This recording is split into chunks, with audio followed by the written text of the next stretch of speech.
ይስጥልኝ የተወደዳችሁ የኢትዮ ፎረም ቤተሰቦች እንደምን ቆያችሁ? ለአሁኑ ያሰባሰብናቸውን መረጃዎች ከዚህ እንደሚከተለው ወደ እናንተ ማድረስ ጀመርን። ዋና ዋናዎቹን በቅድሚያም የመከላከያ ሰራዊቱ አዛዦች የትግራይ ላይ ዛቻ እንደቀጠለ ነው።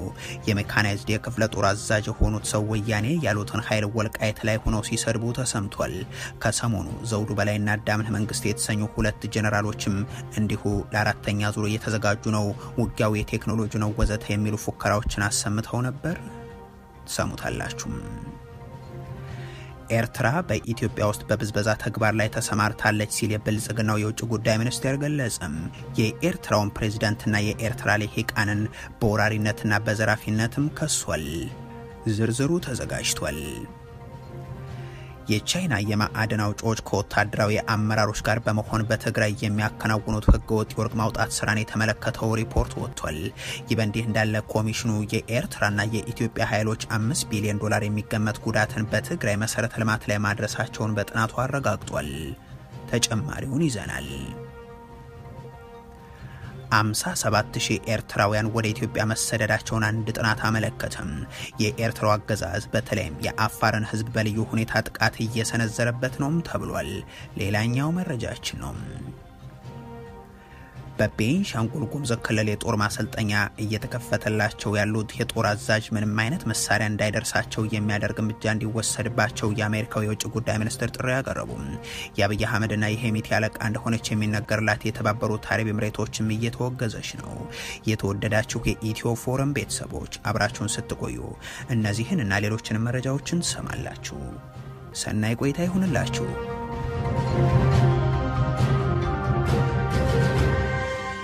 የመከላከያ ሰራዊቱ አዛዦች የትግራይ ላይ ዘመቻ እንደቀጠለ ነው። የሜካናይዝድ የክፍለ ጦር አዛዥ የሆኑት ሰው ወያኔ ያሉትን ኃይል ወልቃይት ላይ ሆነው ሲሰድቡ ተሰምቷል። ከሰሞኑ ዘውዱ በላይና አዳምነህ መንግስት የተሰኙ ሁለት ጀነራሎችም እንደዚሁ ለአራተኛ ዙር ጦርነት እየተዘጋጁ ነው፣ ውጊያው የቴክኖሎጂ ነው ወዘተ የሚል ፉከራ ማሰማታቸው የሚታወስ ነው። በእርግጥ የእነዚህ ሁሉ የመከላከያ ሰራዊቱ አመራሮች ፉከራዎች መነሻም ጠቅላይ ሚኒስትር አብይ አህመድ በፓርላማ ቀርበው የትግራይ ሰዎች ላይ ሲያቀርቡት የከረሙት ዛቻ ነው። ከወራት በፊት የሃይማኖት አባቶች ትዕይንትን አከናውነው ነገሩ በከፊል ከተረሳ በኋላም በቅርቡም በተመሳሳይ የህዝብ ተወካዮች ምክር ቤት ፊት ቀርበው ከህወሓት ጋር ያደረጉትን ያን ስምምነትም ክደው የግለሰቦችም አድርገው አቅርበው ሲከራከሩ ከዛም ሲዝቱ ተሰምተው ነበር። ያን የተከተለው ደግሞ የፊልድ ማርሻል ብርሃኑ ጁላ ዛቻ ሲሆን ህወሓትን ይህ ኃይል ካልጠፋ ሰላም የለንም የሚል ንግግር ማቅረባቸውም የቅርብ ጊዜ ትውስታ ነው። የሆነ ኢትዮጵያ ውስጥ የተፈጠረ የክህደት መንፈስ የክህደት ኃይል ነው።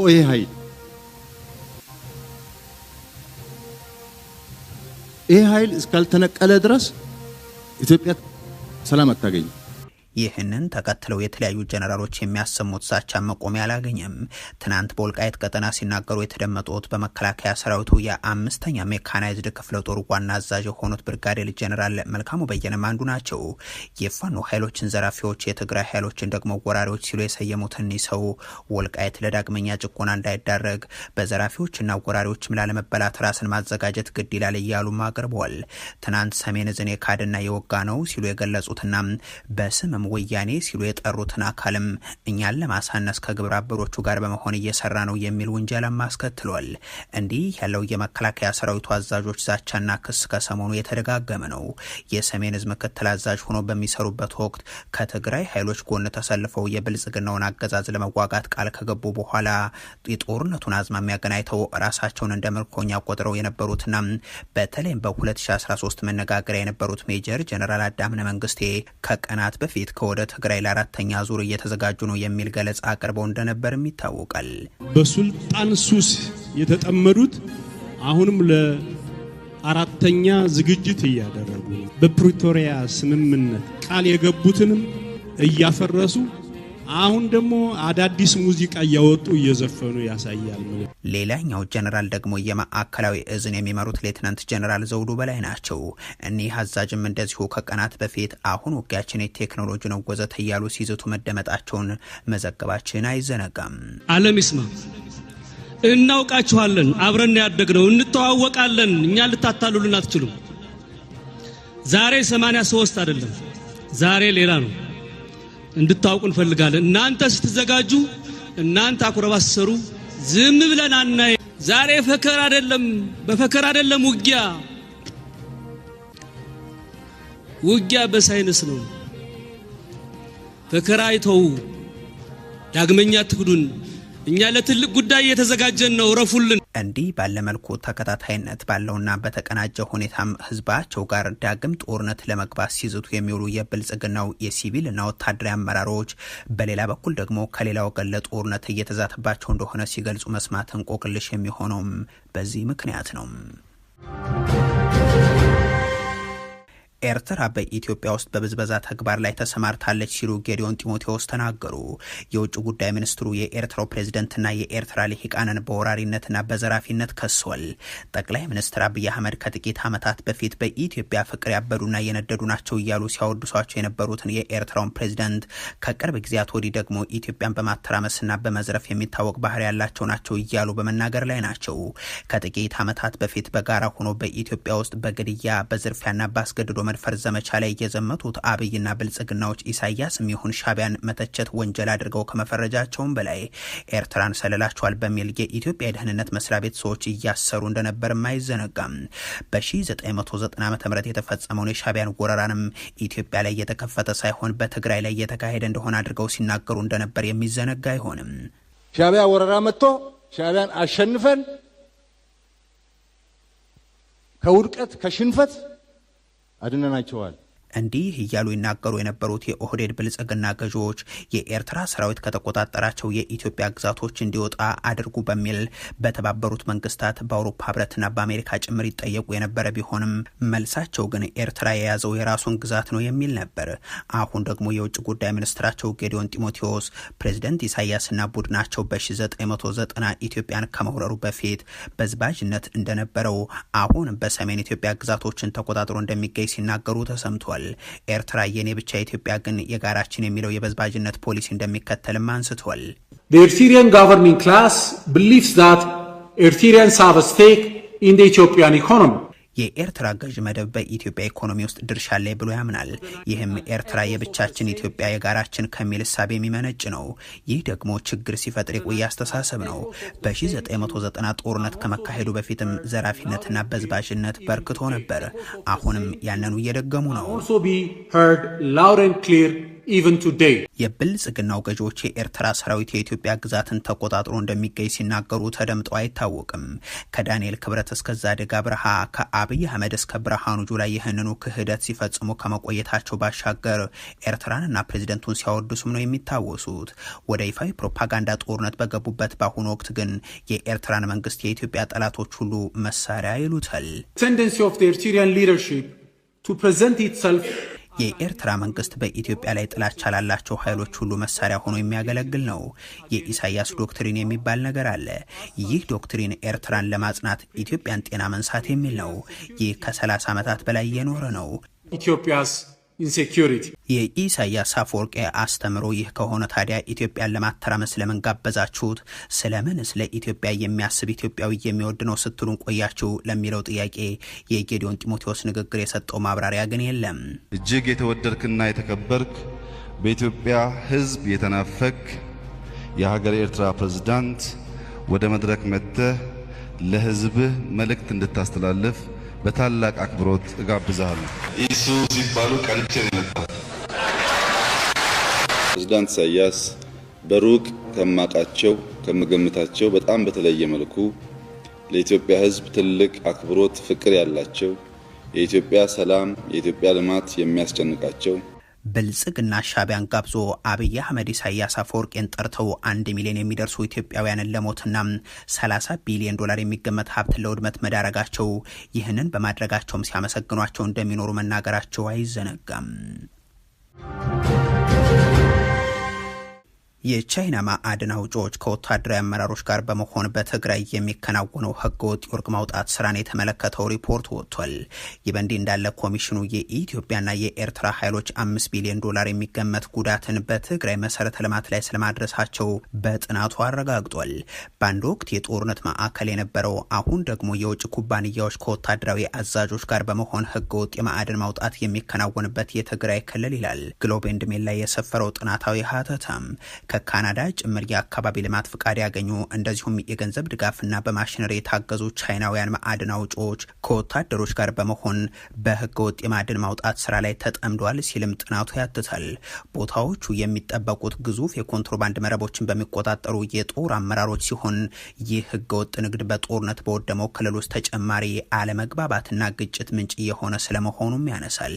ለወትሮ የምዕራባውያንና የቻይና ኩባንያዎች ዓለም ላይ ይፎካከራሉ፣ አንዳቸው ሌላኛቸው ላይ ይዘምታሉ ይባል ነበር። በትግራይ የህገወጥ የማዕድን ቁፋሮ ግን በጋራና ተናበው ይሰራሉ ሲልም ይቀጥላል። ከነዚህ ተቋማት ውስጥ ደግሞ ኢኤኤም አንዱ ሲሆን በክልሉ የሚከናወነው ህገወጥ የወርቅ ማውጣት ሂደቱም መርዛማ ኬሚካሎችን በመጠቀም የሚከናወን በመሆኑ የአካባቢውን መሬትና ውሃ እየበከለ ስለመሆኑም ያብራራል። በአካባቢው የሚገኙ ነዋሪዎች እንግዳ የሆኑ የቆዳ በሽታዎች እንደሚታዩባቸው እንደዚሁም ሰብሎቻቸውና እንስሳቶቻቸው እየሞቱ ስለመሆኑም ሪፖርት ማድረጋቸውን ዘገባው ጠቅሶታል። በዚህ ሂደት ውስጥ የኢትዮጵያ ብሔራዊ ባንክ እንኳን ባለፈው አንድ ዓመት ውስጥ ከትግራይ ማዕድን አውጪዎች ከ18000 ኪሎ ግራም በላይ ወርቅ መግዛቱን፣ ይህ መጠን ግን ክልሉ በመደበኛነት እንዲያመርት ከሚጠበቀው ከ30 እጥፍ በላይ እንደሚሆን፣ አብዛኛው ወርቅም ከህገወጥ ምንጭ የሚመጣ መሆኑን ያረጋግጣል ተብሏል። ይህ በእንዲህ እንዳለ ከ3 ዓመታት በፊት በነበረው የትግራይ ጦርነት ጉዳትን በተመለከተም የዘር ማጥፋት አጣሪ ኮሚሽኑ ባወጣው ሪፖርት በክልሉ የህዝብ መሰረተ ልማት ላይ ከፍተኛ ውድመት ስለመከሰቱ አሳውቋል። ሪፖርቱ በጦርነቱና በነበረው ከበባ ምክንያት በኃይል፣ ውሃ፣ ቴሌኮሙኒኬሽን፣ መንገዶችና ሌሎችም ዘርፎች ሙሉ በሙሉ ማለት በሚቻል ሁኔታ በወቅቱ አገልግሎት ማቆማቸውና 5 ቢሊዮን ዶላር ጉዳት መድረሱንም ያመላክታል። በዚህ ሪፖርት መሰረት በትግራይ የህዝብ መሰረተ ልማቶች ላይ የደረሰው ጉዳት በጦርነቱ አጋጣሚ ብቻ የተከሰተ ሳይሆን ሆነ ተብሎ ኢላማ ስለመደረጋቸውም ገልጿል። የጉዳቱ ሂደትም የክልሉን ኢኮኖሚያዊና ማህበራዊ መሰረቶችን ለማፍረስ ሆነ ተብሎ ከተደረገ ጥረት ጋር የሚመሳሰል እንደሆነ አብራርቷል። የትግራይ የዘር ማጥፋት አጣሪ ኮሚሽን ባለፈው ሳምንት ባወጣው ሪፖርቱ በ2013 ጥቅምት ላይ በተቀሰቀሰው ጦርነት ሳቢያም በትግራይ ክልል በተፈጥሮ ሀብትና አካባቢ ላይ የደረሰው አጠቃላይ ውድመትና ኪሳራም ከ46 ቢሊዮን የአሜሪካን ዶላር በላይ እንደሚገመትና ከዚህ ውስጥ የደን ዘርፉ ከፍተኛ ጉዳት የደረሰበት ስለመሆኑ መግለጹም ይታወሳል።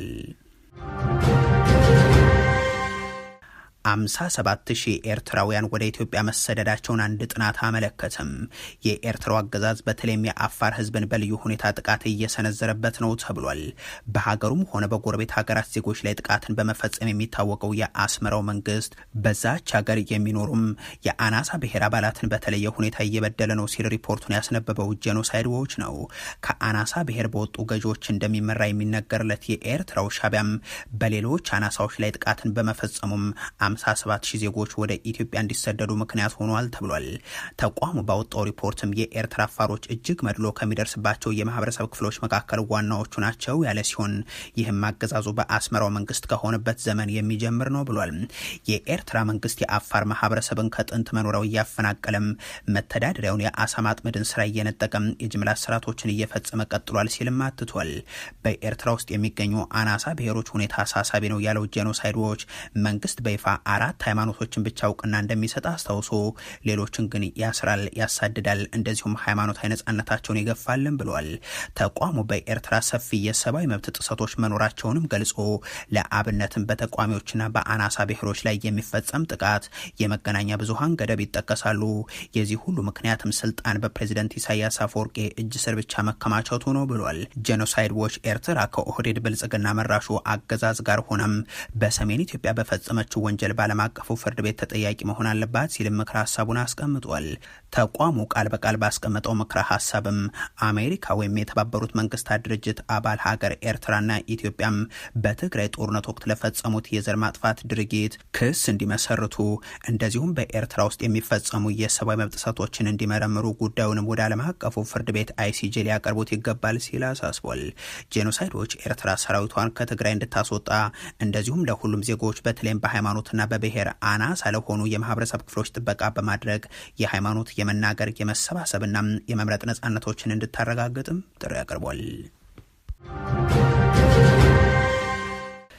በቤንሻንጉል ጉሙዝ ክልል ጦር ማሰልጠኛ እየተከፈተላቸው ላሉት የጦር አዛዥ ምንም አይነት መሳሪያ እንዳይደረግላቸው የሚያደርግ እርምጃ እንዲወሰድ የአሜሪካ የውጭ ጉዳይ ሚኒስትር ጥሪ ያቀረቡ።